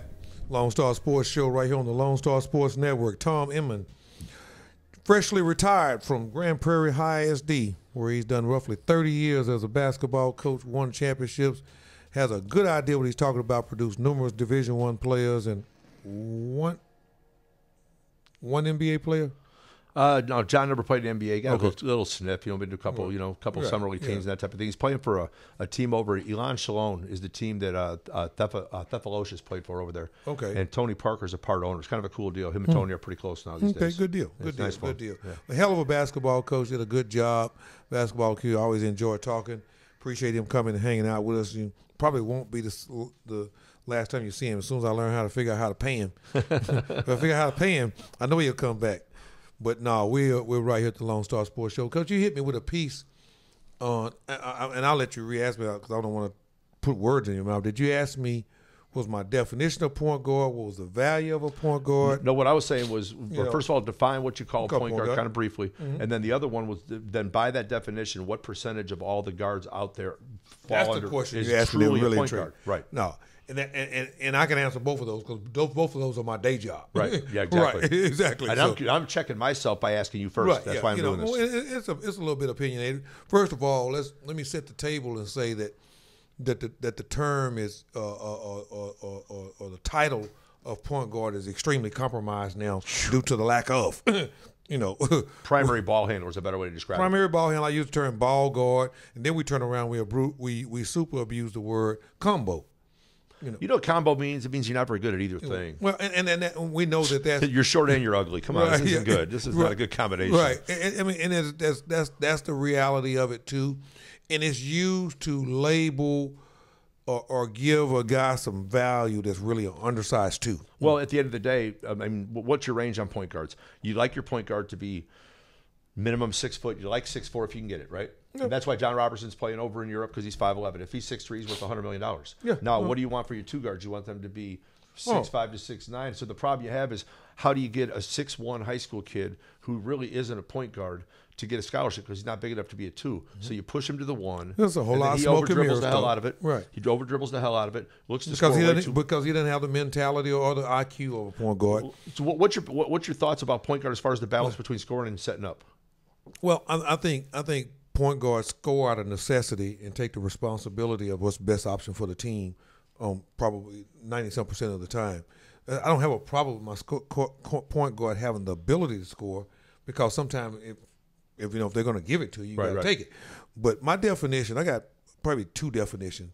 A point guard is the player on the court that has the ability to put the defense in the most vulnerable position as he possibly can via ball, via rotation, and then turns right back around on the defensive end and identifies the strength of the offense that they're guarding and try to take that away from them to his team benefit to give them his way. So at the end of the day, the point guard is the guy that's on the court that is smart enough to realize how do we put them as a team in the most difficult or vulnerable position that we can possibly put them in. So based on that, what percentage of guards do you think fill that bill? Okay. I'm trying to come up with a number. I mean, I can throw a percentage It's out kind there. of random. I know, just random. 8, 12%. I said 5 to 10. Yep. Because I think the word combo is what that really means is it's a two guard at a point guard's or it's a two guard at a point guard's body. Mm-hmm. Yeah. And how do you keep charging the guy for private lessons and training and AAU stuff when you can't really tell him the truth? Stephon Marbury told me something that I didn't agree with at the time, and I still don't totally agree with it. He said, Coach, point guards are born and not made. And it took me a while, probably 3 or 4 years later, before I really took his word on it and took my perspective on it and understood why he was right to a certain extent. Right. The mentality. The mindset of it. The mindset of it is born. Here's a good example. When you watch a really, really good point guard, and the first thing I always say is run one ball screen early in a game to see how they guard it. Do they switch it? They go under? Do they go over? Do they trap it? What do they do? Right? Well, if you know that they're going to switch ball screens, you're going to have a field day with this stuff if you're smart enough because every time we create a switch, and that's where Robertson was brilliant. well, I kid him. Joe Fulster played at Marquette for Buzz Williams, right? Joe's about 6'8". Joe's getting ready to come back to the area and yeah, coach. with Grayson, he's going to work with Monarch. Right, Exactly. So, Joe draws a mismatch. Well, Joe's a mismatch if you're 6'7". When you're 6'3", and Joe's, it's like Kevin Durant as far as the length, just go over the top. Well, John never, ever missed that opportunity to maximize that. And see, the thing I always told people was I need you to be able to score because if, like Abdullah, the kid I was telling you about, the Nigerian kid, he was a tremendous defender, but he was an offensive liability because they wouldn't guard him. Yeah. Well, that's almost as bad as looking to score too much. But when the balance is out of balance, 90% of the time the balance is I look to score too much. So the problem is when you look to score too much, you basically stagnate your own offense. So there's no doubt that James Harden is a 2-guard, but he doesn't shoot the 3 well. So what are you really? So he's a volume shooter, and tell me this: if he's not a point guard, he's not a point forward, he's probably maybe not even a quality primary ball handler.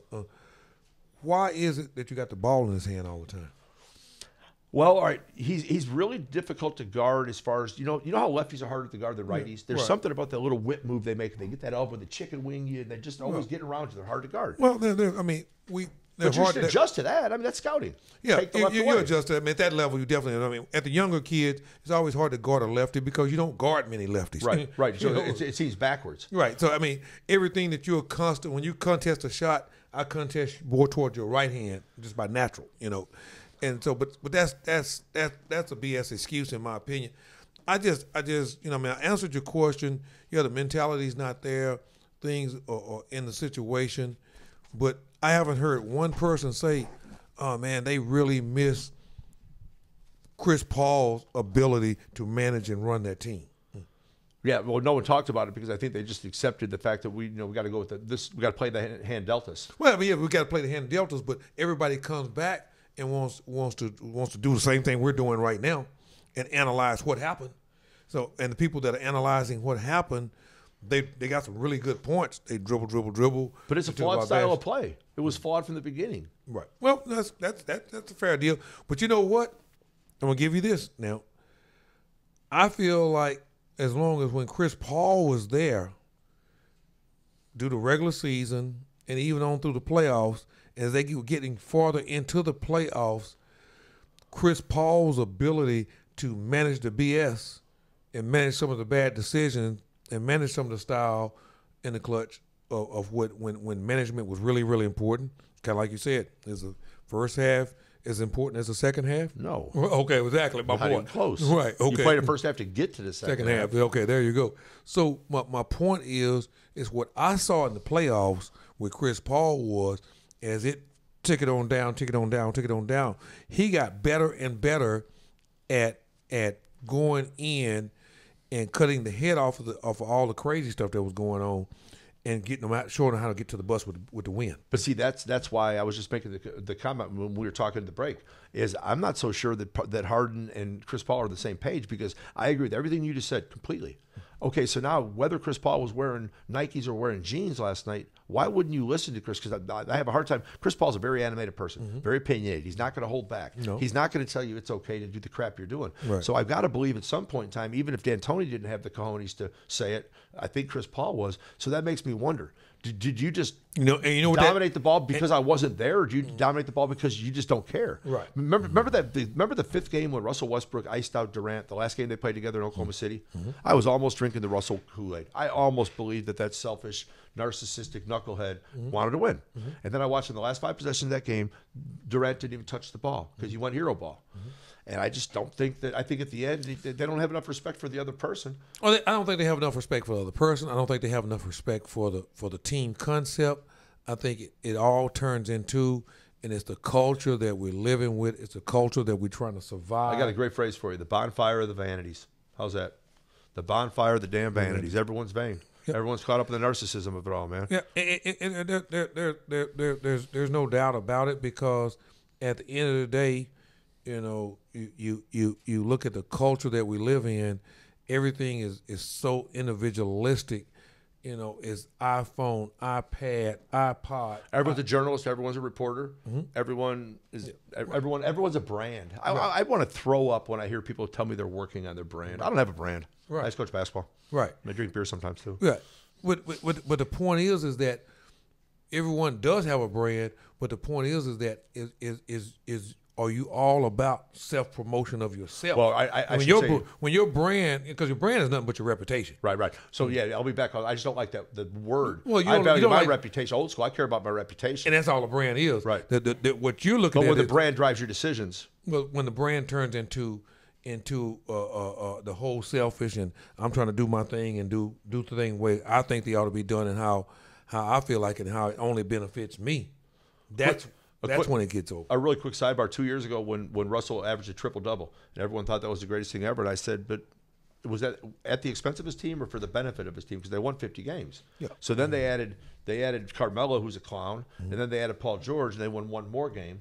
And at the end of the day, he did it again in the second year. So the second year, everyone else has got kind of like Russell fatigue because what they're starting to realize is what's the benefit to his team. I mean, it's an impressive feat to average a triple-double. Obviously, I'm not belittling that. No. But if the point is, But that goes back, and I don't want to get back on LeBron. But everybody, is always whenever they want to talk about how great LeBron is, they always want to talk about stats. right now I want to talk 6, 6, 6, no 7.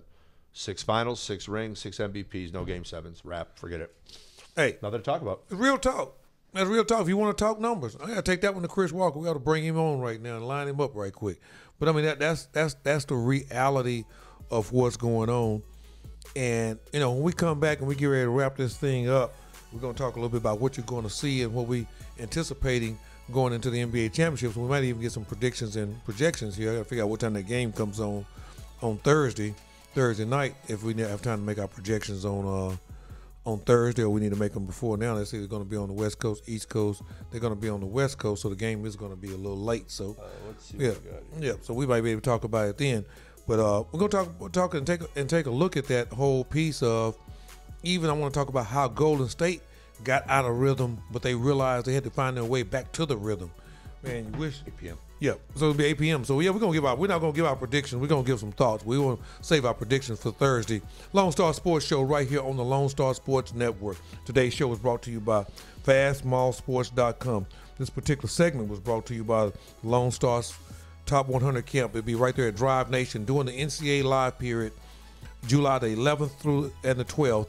NCAA certified event. Traditionally, it's had 60 to 70 Division I coaches there, quite many Division I players. See if you're going to get by invite and approval only. Go take a look and see if you're going to have an opportunity to get there, have your high school coach, summer coach to give you a nomination. We'll be back after this break with the last segment of the Lone Star Sports Show. Like to say around here, we're finna get it in the paint right now and see if we can't get it finished. All right. Back in 180 seconds.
I guarantee you one thing I do know back here at the Lone Star Sports Show.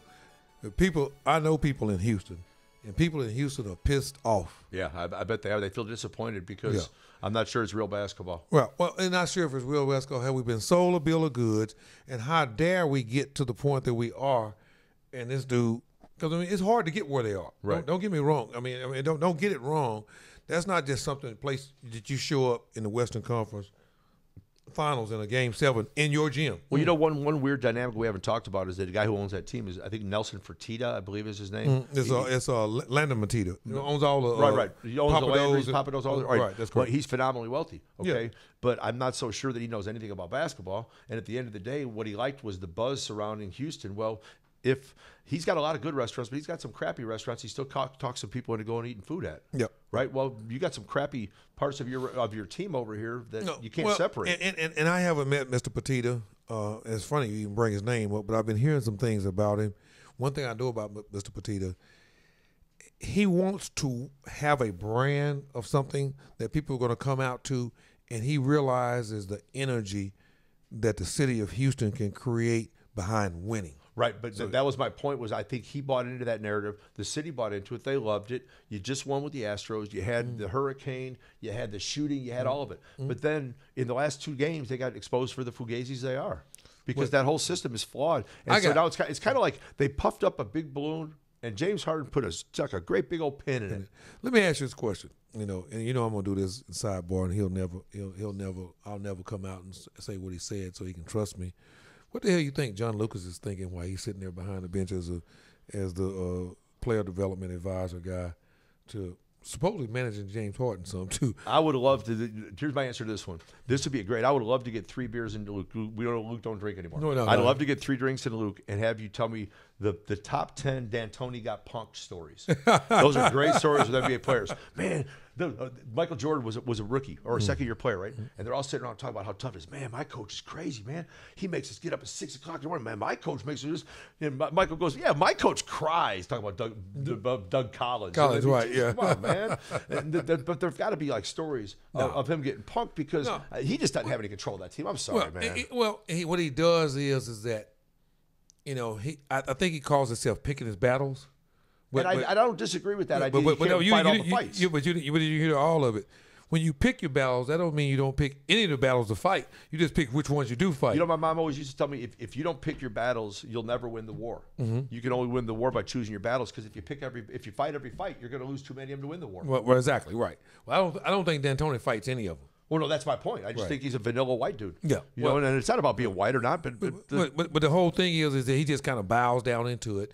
And this is one of the other things, man. I don't want to pick on your profession.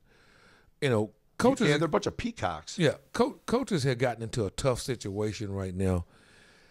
If a coach can get to a point where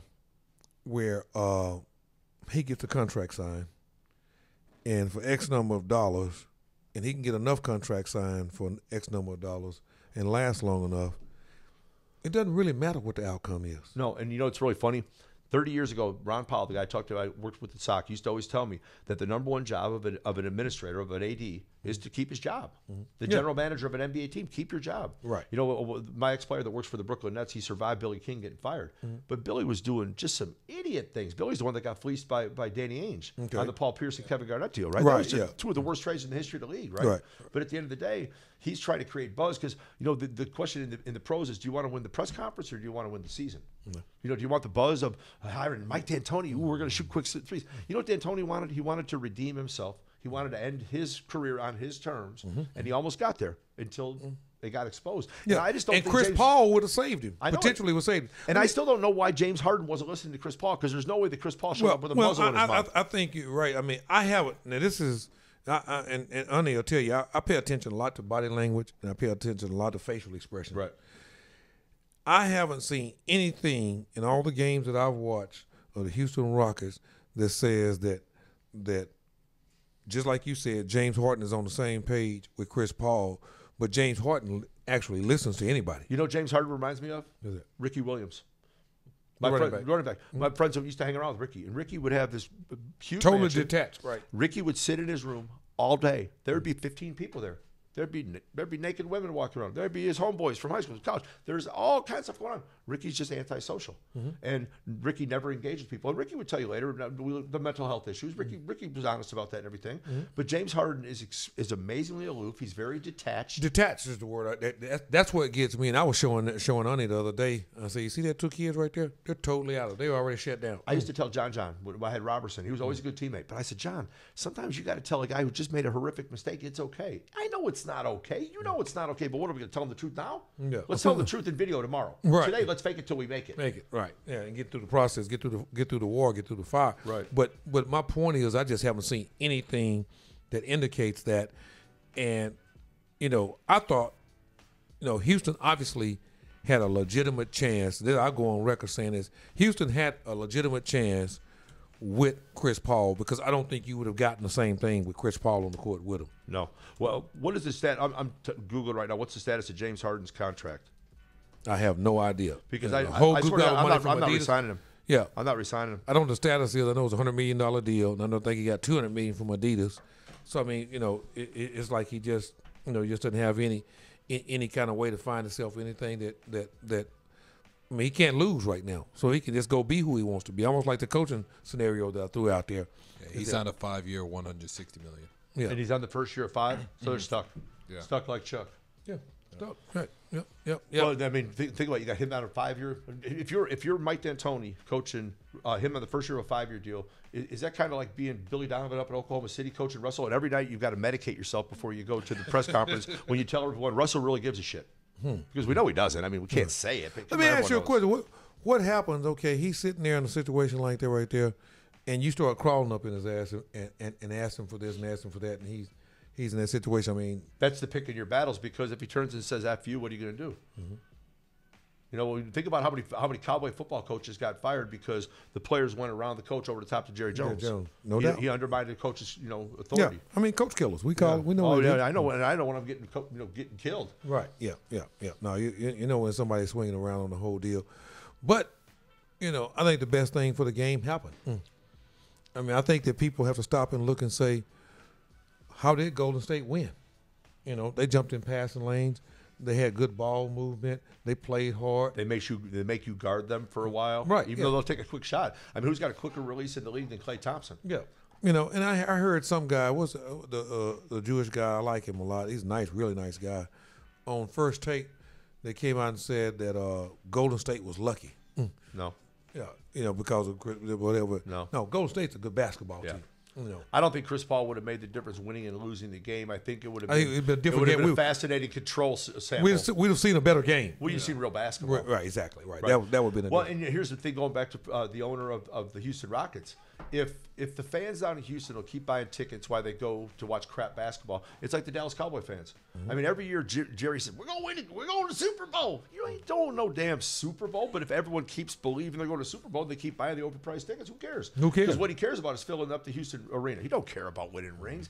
I mean, if he stumbled across one, would he take it? Sure. Yeah, but he's a promoter. Yeah. How did he make all that money? By promoting bad restaurants and selling average to bad food, and making people think they're winning. Right. Yeah. I mean, he took a deal where he took a brand where he had a lot of success with Papa Do's, and he spun it off on everything else, and everything else is kind of average, But the whole package came out and turned out and looked the way he wanted to look. That's what most billionaire guys that own professional teams are. You don't get rich by not knowing how to make money. You don't get rich by giving it away for the most part. Right. Yeah. Right. And so at the end of the day, but here's the biggest problem is there's a natural spiral on the collective bargaining agreement for the television contracts. But you might see a fall off. And the NFL finally saw it, and nothing can go up forever. Okay. Stock market don't go up forever. No, you got up days and down days. And the NBA, the collective bargaining agreement talks about how they split the monies, right? Well, what generates the money? Not the tickets. Tickets don't generate that league. No. Television money, man. No. It's television money, which we know the television money is driven by endorsements and promotions. All advertisement and endorsement products, placement, right? Yeah, that's the whole deal. I mean, even this show doesn't exist, and we're able to buy $20 worth of gas because of a certain amount of support. I mean, that's the way it works. Well, and it goes back to the love of money versus money. I know money's important, but a good example would be if you ask Mike D'Antoni in a moment of honesty, do you like what you saw? Do you like if you watched I'm really yourself all ears critically, on this. What if you watched yourself Are you proud of yourself? Because I think you got punks. Like my attitude is, if you talk crap to me, we're going to fight. I might get my butt kicked, and that's okay. But I'm not letting you do it. I'm not just going to sit there and take it. I mean, it's just like you say, you know. I mean, you came up with a little phrase. I don't know if I even heard that before. I rather live on my feet than die on my knees. No, die on my feet than live on my knees. Right, exactly. Right. Yeah, that's a pretty good one there. Yeah, that's a pretty really deal. So, how do you call it? Can they make it to 7? No way. No problem. I think the problem is going to be, if I'll tip it. I'm going to reconsider, but I'm going to go Golden State in 5, because the way I'm seeing it, I don't think LeBron can win either of the first 2 games in Golden State. I think they can win Game 3 at home on the comeback, on the buzz, the excitement. But I think they might turn right back around and get 4 back. Then you go back to 5 and close out.